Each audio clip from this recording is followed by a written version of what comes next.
Hello everyone, welcome to SSMDC. Today my class is for 2nd BSc, 4th semester, Thermodynamics and Radiation Physics. Today I would like to discuss about in this video two topics: change in entropy in a reversible cycle and change in entropy in an irreversible cycle. ఓకేనమ్మా, మన last క్లాస్లో 2 టాపిక్స్ని చెప్పుకోవడం జరిగింది. ఏంటి ఆ 2 topics? Second law of thermodynamics and the concept of entropy. So entropy అనేది ఏంటి? Adiabatic ప్రాసెస్లో మెయింటైన్ అయ్యే ఒక కాన్స్టెంట్ ప్రాపర్టీని మనం ఎంట్రోపీ అని చెప్పుకోను. ఈ ఎంట్రోపీని ఎస్తో డినోట్ చేస్తాము. సో దీని యొక్క ఫిజికల్ సిగ్నిఫికెన్స్లో change in entropy is equal to heat energy by temperature అని చెప్పి ఎంట్రోపీ గురించి డిస్కస్ చేసుకోవడం జరిగింది. సో ఈ ఎంట్రోపీ అనేది రివర్సిబుల్ సైకిల్లో ఎలా ఉంటుంది, అదేవిధంగా ఇర్రివర్సిబుల్ సైకిల్లో ఈ ఎంట్రోపీ అనేది ఏ విధంగా చేంజ్ అవుతుంది అనేది ఈ వీడియోలో డిస్కస్ చేసుకుందాం. ఓకేనమ్మా? సో దాని గురించి ఫస్ట్ ఏం కన్సిడర్ చేయాలి అంటే చూడండి, let us consider the change in entropy of A substance when it is taken through a reversible Carnot cycle ABCD as shown in figure. మనం ఇప్పుడు ఏ టాపిక్ చెప్తున్నాం? Change in entropy in a reversible cycle చెప్తున్నాం. కాబట్టి ఇక్కడ ఏం consider చేయమంటున్నాడు అంటే ABCD అనే కార్నాట్ రివర్సిబుల్ సైకిల్ని కన్సిడర్ చేయమంటున్నాడు. ఓకేనా? ఇక్కడ మీరు చూస్తున్నారు కదమ్మా డయాగ్రామ్లో ABCD అనే ఒక కార్నాట్ రివర్సిబుల్ సైకిల్ని PV డయాగ్రామ్లో మనం కన్సిడర్ చేసుకున్నాం. ఈ డయాగ్రామ్ అంతా కూడా మనం కార్నాట్ ఇంజన్లో ఎలా అయితే ఎగ్జామ్షన్స్ చేసుకున్నామో అదే విధంగా రివర్సిబుల్ సైకిల్. ఇక్కడ మనకి ఎంట్రోపీ అనేది రివర్సిబుల్ సైకిల్లో ఎలా ఉంటుంది, ఇర్రివర్సిబుల్ సైకిల్లో ఎలా ఉంటుంది అంటున్నాడు. మనకి రివర్సిబుల్ ప్రాసెస్ అంటే ఏంటి, ఇర్రివర్సిబుల్ ప్రాసెస్ అంటే ఏంటి? రివర్సిబుల్ ప్రాసెస్ అంటే ఏదైనా ఒక ప్రాసెస్ జరిగేటప్పుడు దాని యొక్క ఫార్వర్డ్ డైరెక్షన్లో ఎటువంటి చేంజెస్ అయితే వస్తాయో దాని యొక్క ఆపోజిట్ ఆర్డర్లో కూడా సిమిలర్ చేంజెస్ వస్తాయి, ఆ ప్రాసెస్ని రివర్సిబుల్ ప్రాసెస్ అని చెప్తాం. ఒకవేళ ఫార్వర్డ్ డైరెక్షన్లో వచ్చిన చేంజెస్ అనేవి బ్యాక్వర్డ్ డైరెక్షన్లో రాకపోతే ఆ ప్రాసెస్ని ఇర్రివర్సిబుల్ ప్రాసెస్ అని చెప్తాం. ఈ 2 పాయింట్స్ మాత్రం గుర్తుపెట్టుకోండి. ఓకేనా? సో ఇక్కడ రిప్రజెంట్ చేసే డయాగ్రామ్ అయితే మనం కార్నాట్ రివర్సిబుల్ హీట్ ఇంజన్లో ఎలా అయితే కన్సిడర్ చేసుకున్నామో అదే విధంగా ఈ రివర్సిబుల్ కార్నాట్ సైకిల్ని కన్సిడర్ చేసుకోవాలి. సో ABCD అనేది కార్నాట్ రివర్సిబుల్ సైకిల్. ఇక్కడ AB కర్వ్ అనేది ఏంటి ప్రజెంట్ చేస్తుందంటే ఐసోథర్మల్ ఎక్స్పాన్షన్ ప్రాసెస్ని, BC కర్వ్ అనేది adiabatic expansion process, CD curve isothermal compression process, DA curve adiabatic compression process. ఓకేనమ్మా? ఇక్కడ మనకి ఎప్పుడైతే కార్నాట్ సైకిల్ చెప్పుకున్నామో ఈ కార్నాట్ సైకిల్లో మనకి 4 ఆపరేషన్స్ ఉంటాయి. ఆ 4 operations isothermal expansion, adiabatic expansion, isothermal compression, adiabatic compression. ఓకేనా? సో ఈ రివర్సిబుల్ సైకిల్లో మనం 2 టెంపరేచర్స్ చెప్పుకుంటాం. సో T1 అనే టెంపరేచరు, T2 అనే టెంపరేచరు. ఓకేనా? So next, starting from the initial state A, the working substance undergoes an isothermal expansion AB, absorbing an amount of heat Q1 from the source at the temperature T1 Kelvin. ఓకేనా? ఇక్కడ మనం ఏం చెప్పుకున్నాం? Source అనేది T1 kelvin temperature, sync అనేది T2 kelvin temperature. ఇక్కడ AB అనే isothermal expansion process అనేది ఏ విధంగా జరుగుతుంది? ఇక్కడ సోర్స్ నుంచి Q1 అనే అమౌంట్ ఆఫ్ హీట్ని అబ్జార్బ్ చేసుకోవడం ద్వారా ఐసోథర్మల్ ఎక్స్పాన్షన్ ప్రాసెస్ అనేది జరుగుతుంది. ఇక్కడ చూడండి, starting from the initial state A, ఈ ఇనీషియల్ స్టేట్లో ఉన్న వర్కింగ్ సబ్స్టెన్స్ అనేది అండర్గోస్ అండ్ ఐసోథర్మల్ ఎక్స్పాన్షన్ ఏవి.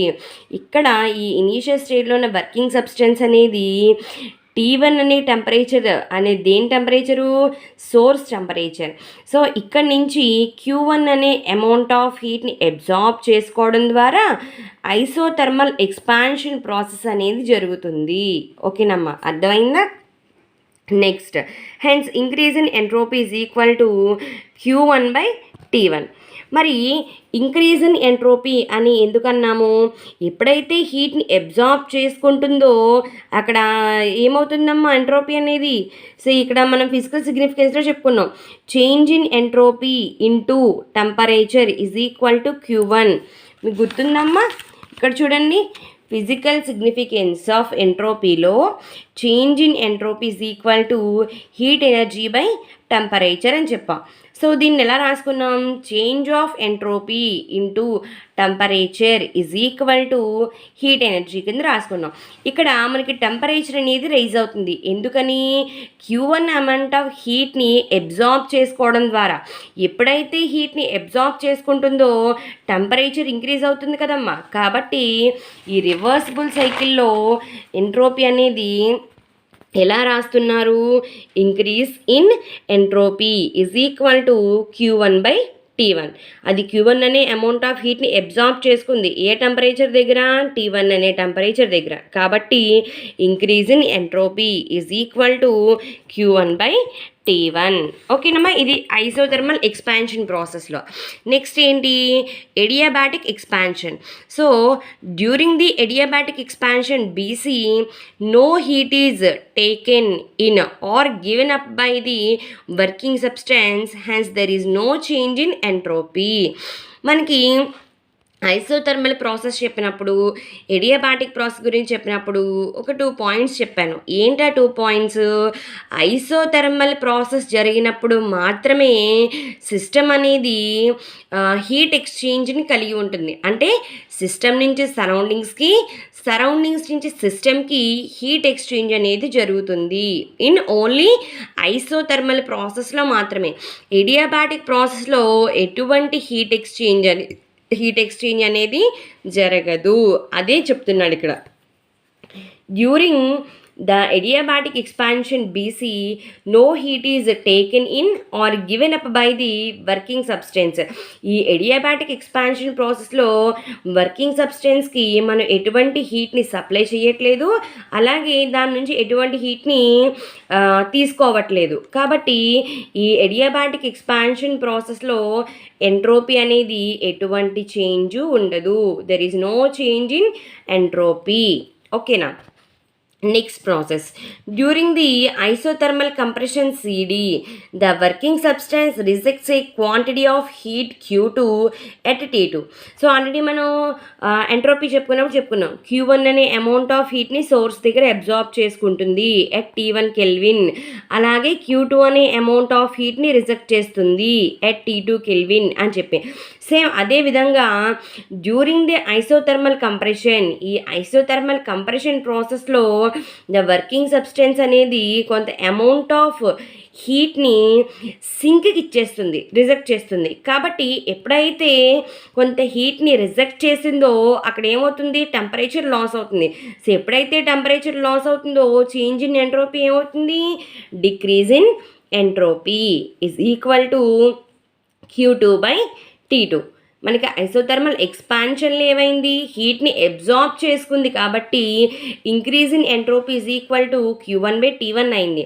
ఇక్కడ ఐసోథర్మల్ కంప్రెషన్లో Q2 అనే అమౌంట్ ఆఫ్ హీట్ని రిజెక్ట్ చేస్తుంది కాబట్టి ఇక్కడ మనకి ఎంట్రోపీ ఏమవుతుంది? Decrease in entropy is equal to Q2/T2. So finally ఇంకా మనకి ఏ ప్రాసెస్ మిగిలింది? Adiabatic compression. So finally during the adiabatic compression DA, entropy of the working substance remains constant. So మనకి adiabatic ప్రాసెస్లో మనకి ఎటువంటి చేంజ్ అయినా వస్తుందా? ఎంట్రోపీ అనేది ఎటువంటి చేంజ్ ఉండట్లేదు. కాబట్టి డ్యూరింగ్ ఎడియాబాటిక్ కంప్రెషన్లో ఎంట్రోపీ అనేది కాన్స్టెంట్. అంటే మనకి ఎంట్రోపీ అనేది ఎక్కడ చేంజ్ వచ్చింది? ఐసోథర్మల్ ఎక్స్పాన్షన్లోని ఐసోథర్మల్ కంప్రెషన్లో మాత్రమే ఎంట్రోపీ అనేది చేంజ్ వచ్చింది. డ్యూరింగ్ ఎడియాబాటిక్ ప్రాసెస్లో ఎంట్రోపీ అనేది కాన్స్టెంట్గానే ఉంది. ఓకేనమ్మా? Thus, the net change in entropy of working substance in the cycle ABCDA is given by. So కాబట్టి మనం ఏం కన్సిడర్ చేసుకున్నాం, కార్నోట్ రివర్సిబుల్ సైకిల్ ABCDAని ఒక సైకిల్ని కన్సిడర్ చేసాం. సో ఇక్కడ ఎంత నెట్ అమౌంట్ ఎంట్రోపీ చేంజ్ వచ్చింది అంటే డెల్టా ఎస్. సో ఎంట్రోపీని మనం ఎస్తో రిప్రజెంట్ చేస్తాము. ఇక్కడ మనం దేని గురించి చెప్తున్నాం, చేంజ్ ఇన్ ఎంట్రోపీ కాబట్టి delta S is equal to ఈ రెండింటిని డిఫరెన్స్, ఎందుకంటే చేంజ్ రిప్రజెంట్ చేయాలి కాబట్టి Q1/T1 మైనస్ Q2/T2. సో మనకి ఎంట్రోపీ యొక్క డెఫినిషన్ని బట్టి మనకి ఏం తెలుసు, Q1/T1 is equal to Q2/T2 is equal to, ఒకవేళ in case Q3/T3 is equal to Q/T equal to constant అని తెలుసు. అంటే ఇక్కడ మనకి ఈ 1 and 2 స్టేట్స్ ఒక్కటే చేంజ్ అవుతున్నాయి, ఈ Q/T అనేది కాన్స్టెంట్గానే ఉంటుంది. కాబట్టి ఇక్కడ చేంజ్ ఇన్ ఎంట్రోపీ అనేది ఎంత వాల్యూ, 0. ఎందుకంటే మనకి ఇంక్రీజ్ అవుతుంది డిక్రీజ్ అవుతుంది అంటే మనం కొంత వేరియబుల్స్తో చెప్పచ్చు. ఎప్పుడైతే ఈ చేంజ్ అనేది Q1/T1 is equal to Q2/T2 అయిందో ఇక్కడ మనకి చేంజ్ ఏమైనట్టు, 0 అయినట్టు. కాబట్టి ఈ రివర్సిబుల్ సైకిల్లో చేంజ్ ఇన్ ఎంట్రోపీ అనేది 0. అదే final conclusion. Hence the change in entropy of the working substance in a Carnot reversible cycle is 0. ఓకేనమ్మా. సో ఫైనల్గా ఒక 4 or 5 పాయింట్స్ చెప్పాలి అంటే ఎంట్రోపీ అనేది మనకి డ్యూరింగ్ ఎడియాబాటిక్ ప్రాసెస్లో ఉండే కాన్స్టెంట్ ప్రాపర్టీని ఎంట్రోపీ అని చెప్తాం. ఈ ఎంట్రోపీ అనేది రివర్సిబుల్ సైకిల్లో ఎటువంటి చేంజెస్ వస్తాయి, ఇర్రివర్సిబుల్ సైకిల్లో ఎటువంటి చేంజెస్ వస్తాయో మనం ఇప్పుడు చెప్పుకుంటున్నాం. సో దాని గురించి ఏం కన్సిడర్ చేసాము, ఒక రివర్సిబుల్ సైకిల్ కన్సిడర్ చేసుకుని, సో ఆ రివర్సిబుల్ సైకిల్లో మనం 4 ప్రాసెస్ని చెప్పుకోవడం జరిగింది. Isothermal expansion, adiabatic expansion, isothermal compression, adiabatic compression, ఈ 4 ప్రాసెస్ గురించి మనం డిస్కస్ చేసుకున్నాం. అయితే మనకి ఇక్కడ ఈ ఎంట్రోపీ అనేది ఐసోథర్మల్ ఎక్స్పాన్షన్లోని ఐసోథర్మల్ కంప్రెషన్లోని మాత్రమే చేంజెస్ వచ్చాయి. ఎడియాబాటిక్ కంప్రెషన్ కానీ ఎడియాబాటిక్ ఎక్స్పాన్షన్ కానీ మనకి ఎటువంటి చేంజెస్ రాలేదు. కాబట్టి ఈ రివర్సిబుల్ సైకిల్ ద్వారా నెట్ చేంజ్ ఆఫ్ ఎంట్రోపీని delta S is equal to Q1/T1 అనేది ఐసోథర్మల్ ఎక్స్పాన్షన్లో ఇంక్రీజ్ అయిన ఎంట్రోపీ మైనస్ Q2/T2 అనేది ఐసోథర్మల్ కంప్రెషన్లో డిక్రీజ్ అయిన టెంపరేచర్. అంటే ఎక్కువ అమౌంట్లోంచి తక్కువ అమౌంట్ కదమ్మా తీసేస్తాం మనం. So Q1/T1 minus Q2/T2. So Q1/T1 equal to Q2/T2. By the definition of entropy ప్రకారం మనకి ఏం తెలుసు, Q1/T1 equal to Q2/T2 equal to Q3/T3 equal to and so on Q/T equal to constant. అక్కడ 1 2 3 4 5 6 అలా states అనేవి change అవుతున్నాయి తప్ప entropy మాత్రం కాన్స్టెంట్గానే ఉంటుంది. కాబట్టి ఈ రివర్సిబుల్ సైకిల్లో చేంజ్ ఇన్ ఎంట్రోపీ అనేది ఏమని చెప్పచ్చు, 0. ఓకేనమ్మా. Next concept, change in entropy in an irreversible cycle. So మనకి రివర్సిబుల్ ప్రాసెస్కి ఇర్రివర్సిబుల్ ప్రాసెస్కి డెఫినేషన్స్ చెప్పాను. ఇది ఆల్రెడీ మీకు రివర్సిబుల్ ప్రాసెస్ చెప్పినప్పుడు చెప్పింది, ఒకసారి చూడండి. In all reversible process, the entropy of the system increases. The examples of irreversible process are ఇక్కడ ఏం చెప్తున్నాడు, ఇన్ ఆల్ ఇర్రివర్సిబుల్ ప్రాసెస్లో ఎంట్రోపీ ఆఫ్ ది సిస్టమ్ అనేది ఇంక్రీజ్ అవుతుంది. అది ఎలా ఇంక్రీజ్ అవుతుందో మనం చూద్దాం. So the examples of irreversible process are, ఈ ఇర్రివర్సిబుల్ ప్రాసెస్కి ఎగ్జాంపుల్స్ ఏంటి అంటే conduction of heat, radiation of heat, conduction of heat, radiation of heat, అలాగే diffusion of gas, production of heat by friction. 5th, flow of electricity in conductors. ఇవన్నీ కూడా irreversible ప్రాసెస్కి ఎగ్జాంపుల్సే. మరి irreversible process అని దేన్ని అంటాము? A process is said to be irreversible when it cannot be retraced back exactly in the opposite direction. So already నేను చెప్పాను, ఏ process అయితే forward డైరెక్షన్లో వచ్చిన చేంజెస్ అనేవి బ్యాక్వర్డ్ డైరెక్షన్లో మనకి రావో అటువంటి ప్రాసెస్ని ఇర్రివర్సిబుల్ ప్రాసెస్ అని చెప్తాం. ఓకేనా? ఓకే, ఇప్పుడు ఏం కన్సిడర్ చేద్దాం చూడండి. ఈ రివర్సిబుల్ సైకిల్లో చేంజ్ ఇన్ ఎంట్రోపీని మనం డిరైవ్ చేయడానికి మనం చేసుకునే కొన్ని ఎజంప్షన్స్. ఆ ఎజంప్షన్స్ ఏంటి? Let us suppose that in a simple irreversible cycle, ఒక సింపుల్ ఇర్రివర్సిబుల్ సైకిల్ని కన్సిడర్ చేయమంటున్నాను. కన్సిడర్ చేశాక Q1 is the quantity of heat absorbed at temperature T1, Q2 be the quantity of heat rejected at temperature T2. ఇక్కడ కూడా మనకి Q1 and Q2 అనే heat energies, T1 T2 అనే టెంపరేచర్స్ని తీసుకున్నాం. Q1 అనేది amount of heat absorbed from T1. ఓకేనా? అలానే Q2 be the amount of heat rejected to T2. ఓకేనా? So the efficiency of this cycle is given by, so ఎఫిషియన్సీకి formula ఏంటమ్మా? Q1 minus Q2 by Q1. ఇది already Carnot reversible cycle చెప్పినప్పుడు ఎఫిషియన్సీకి formula చెప్పాను. Eta is equal to Q1 minus Q2 by Q1. We know that the efficiency of a reversible Carnot cycle is eta equal to 1 minus Q2 by Q1. So ఇదే కదా మనకి Carnot reversible engine యొక్క efficiency 1 minus T2 by T1. Okay. For an irreversible cycle, the efficiency is less than that of the reversible cycle operating between the same temperature limits. మనకి కార్నాట్స్ theorem అనే statement ద్వారా ఏం తెలుసు? ఏం చెప్తున్నా? కార్నాట్స్ theorem యొక్క statement ఏంటి?